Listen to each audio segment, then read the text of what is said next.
2024 search trend జాబితాలో AP deputy CM ప్రతిరోజు ఏదో ఒక విషయం కోసం గూగుల్ను ఆశ్రయిస్తూనే ఉంటాం. ఈ ఏడాది భారతీయులు గూగుల్లో ఎక్కువగా ఏం వెతికారు అనే విషయంపై గూగుల్ 2024 సెర్చ్ ట్రెండ్ జాబితాను విడుదల చేసింది.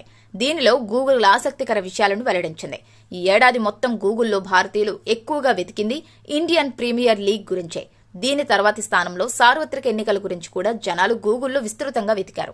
రాజకీయ పరిణామాలపై ప్రజల ఆసక్తి గణనీయంగా పెరిగింది. ఇకపోతే సినిమాల్లో స్త్రీ 2, ప్రభాస్ నటించిన కల్కి, సలార్ మరియు తెలుగు సినిమా హనుమాన్ గురించి సెర్చ్ చేశారు. అలాగే వెబ్ సిరీస్లలో హీరామండి మరియు మీర్జాపూర్ వంటి షోల గురించి కూడా వెతికారు. వ్యక్తుల పేర్లలో టాప్ స్థానాన్ని రెజ్లింగ్ కు గుడ్ బై చెప్పి రాజకీయాల్లో అడుగుపెట్టిన వినేష్ ఫోగట్ దక్కించుకున్నారు.